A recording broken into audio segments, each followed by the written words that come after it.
صدیق اکبر رضی اللہ تعالیٰ عنہ سے پوچھا گیا آپ کی سب سے زیادہ دلی 3 خواہشیں کیا ہیں؟ چلے میں ایک سوال آپ سے بھی کر لیتا ہوں جو یہاں موجود ہے کہ اگر آپ سے کوئی پوچھے the most favorite desires، اپنی خواہشات سوچے کہ اگر 3 خواہشات کوئی کہے کہ سب سے آپ کی زندگی کی سب سے اہم خواہشات کیا ہے تو چیک کرنا صدیق اکبر رضی اللہ تعالیٰ کی 3 خواہشیں دیکھو.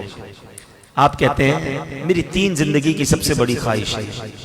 کہتے ہیں پہلی ہے النظر الیک، دوسری ہے والجلوس بین یدیک، اور تیسری ہے وانفاق مال علیک. ہائے ہائے ہائے کیا موتی جیسے الفاظ ہیں. معنی بعد میں بتاؤں گا، خالی عربی سنتے ہیں تو لطف آنے لگ گیا. عاشق اکبر کی باتیں ہیں نا. کہتے میری 3 خواہشیں ہیں، بس اپنے آقا کو دیکھتا رہا. النظر الیک وانفاق مالی علیک، میں نبی پاک پر اپنا مال خرچ کرتا رہا. والجلوس بین یدیک، میں بس نبی پاک کے قدموں میں حاضر رہوں، میں ادھر ہی بیٹھا رہوں. اب دیکھو عاشق اکبر کی خواہشات تھی نا، اللہ نے یہ تینوں کیسے پوری کی ہیں. پہلی خواہش والنظر الیک، بس آقا کو دیکھتا رہا. جب نبی پاک خطبہ فرماتے تھے نا، بیان فرماتے، سارے صحابہ دوزانوں بیٹھ کر ادب کے ساتھ سر جھکاتے تھے، آقا کے چہرے کو نہیں دیکھتے تھے. صرف ابو بکر صدیق رضی اللہ تعالیٰ اور حضرت عمر فاروق رضی اللہ تعالیٰ یہ نبی پاک کے چہرے کو دیکھتے، آقا انہیں دیکھتے. وہ نبی پاک کو دیکھ کر مسکراتے، آقا انہیں دیکھ کر مسکراتے. اب پہلی خواہش النظر الیک، آئے ہائے کیسے پوری ہوئی. کتابوں میں ایک جملہ میں نے پڑھا کہ وہ عبادت جو صدیق اکبر نے غار ثور میں نبی پاک کے دیدار والی عبادت کی نا، جب آقا گود میں تھے. ٹرائی ٹو انڈرسٹینڈ، ذرا ریئلائز کرو، جب کوئی کسی کی گود میں ہوتا ہے دیدار کیسا ہوتا ہے. آنکھیں کیسی دیکھی ہوں گی، ابرو کیسے دیکھے ہوں گے، داڑھی کیسی دیکھی ہوگی، پیارے آقا کے مبارک کان کیسے دیکھے ہوں گے، اور کتنا جی بھر کے دیکھا ہوگا. علماء کہتے ہیں جس وقت صدیق اکبر نبی پاک کا اس وقت جو دیدار کر رہے تھے، کائنات میں وہ عبادت کوئی اور نہیں کر رہا. صرف صدیق اکبر کو یہ مقام حاصل تھا کہ اس طرح نبی پاک کا دیدار نصیب ہوا. اللہ نے پہلی خواہش ایسے پوری کی. دوسری خواہش وانفاق مالی علیک، حضور آپ پر مال خرچ کرتا رہوں، بس میری یہ خواہش ہے. آپ نے ایک بار نہیں، ایک سے زائد بار نبی پاک کی بارگاہ میں اپنا سارا مال پیش کیا. پہلے ایک اور بات بتاؤں کہ پیارے آقا علیہ الصلوۃ والسلام حدیثوں میں لکھا کہ صدیق اکبر رضی اللہ تعالیٰ عنہ کا مال یوں استعمال فرماتے تھے جیسے اپنا مال استعمال فرماتے ہیں.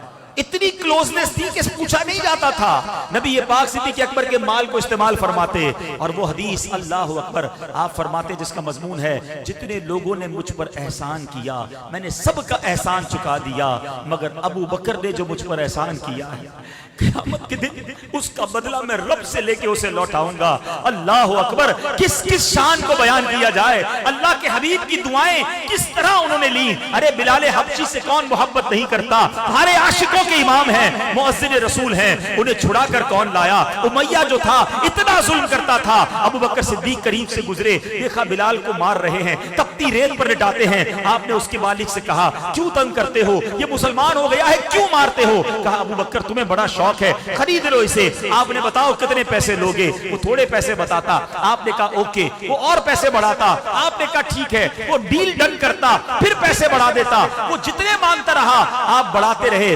آخرکار ایک رقم پر فیصلہ ہو گیا. آپ نے جب پیسے دیے، امیہ پتہ ہے کیا کہتا ہے؟ کہتا ہے ابو بکر تم تو بڑے کاروباری تھے، تمہارے کاروبار کی میں نے بڑی باتیں سنی، تمہاری ڈیل بڑی زبردست ہوتی تھی. آج تم نے کیا کیا؟ جو مانگا تم نے دے دیا، بڑا مہنگا غلام خریدا ہے. اللہ اکبر. ابو بکر صدیق کہتے ہیں اے امیہ تم بلال کی قیمت کیا جانو، تمہیں کیا معلوم یہ کون ہے. ارے تم اس سے زیادہ مانگتے، میں تمہیں اتنے دیتا. جب خرید کر لاتے ہیں نبی پاک کے پاس، حضرت بلال کو آزاد کر کے لاتے ہیں، پیارے آقا کی بارگاہ میں پیش کرتے ہیں. حضور بلال آیا ہے، آپ کا سچا غلام آیا ہے، حضور آج آزاد ہو کر آیا ہے. اللہ کے نبی کیا کہتے ہیں؟ اے ابو بکر تھوڑے میرے پیسے بھی ملا لو، بلال کو آزاد کرنے میں جو تم نے رقم خرچ کی ہے میرا مال بھی اس میں شامل کر لو. صدیق اکبر کہتے حضور میرا مال آپ ہی کا تو ہے، حضور میرا سب کچھ آپ کا ہے. اللہ اکبر. کیا کیا کارنامے بیان کروں صدیق اکبر رضی اللہ تعالی عنہ کے. سنو تیسری خواہش والجلوس بین یدیک. کہتے حضور میری تمنا ہے کہ بس آپ کے قدموں میں زندگی گزرے. زندگی تو گزاری مگر جب وفات کا وقت قریب آنے لگا، آقا تو تشریف لے جا چکے تھے نا دنیا سے ہیں، مگر صدیق اکبر رضی اللہ تعالیٰ عنہ نے وصیت کیا کی، کہتے دیکھو جب میرا وصال ہو جائے نا تو میری میت کو نبی پاک کی بارگاہ میں لے جانا، روضے کے سامنے رکھ دینا اور یہ کہنا کہ حضور ابو بکر حاضر ہے، اگر اندر سے اجازت مل جائے تو ساتھ دفن کر دینا، اجازت نہ ملے تو جنت البقیع میں دفنا دینا۔ یہاں ایک بڑی باریک سی بات ہے، عقیدے کی بات کر دوں، یہ تو وصیت صدیق اکبر نے کی کتابوں میں لکھا، صحابہ نے کیوں عمل کیا؟ کیونکہ صحابہ جانتے تھے کہ حضور مزار میں حیات ہیں۔ سارے صحابہ کا اس وصیت پہ عمل کرنا کہ حضور سنتے بھی ہیں، جانتے بھی ہیں، دیکھتے بھی ہیں، تو زندہ ہے واللہ، تو زندہ ہے واللہ، میرے چشم عالم سے چھپ جانے والے اے عاشقو تمہیں مبارک ہو، یہی صحابہ کا عقیدہ ہے۔ صدیق اکبر کا بھی یہی عقیدہ ہے، ورنہ وصیت کیوں کرتے؟ کہتے مزار پہ لے جانا، عرض کرنا حضور آپ کا یار حاضر ہے، ابو بکر حاضر ہے، اجازت دیں تو اندر دے جانا ورنہ بقیع میں دفنا دینا۔ صحابہ نے اس وصیت پر عمل کیا، آپ کی میت کو نبی پاک کے روضے کے سامنے رکھا گیا اور عرض کیا گیا السلام علیکہ یا رسول اللہ، ابو بکر حاضر ہے۔ سنو، دروازہ کھلتا ہے، تالا کھلتا ہے اور اندر سے آواز آتی ہے ادخلوا الحبیب الی الحبیب فإن الحبیب الی الحبیب مشتاق۔ اب حبیب کو حبیب کے پاس لے آؤ کیونکہ حبیب کو حبیب سے ملنے کا اشتیاق ہے۔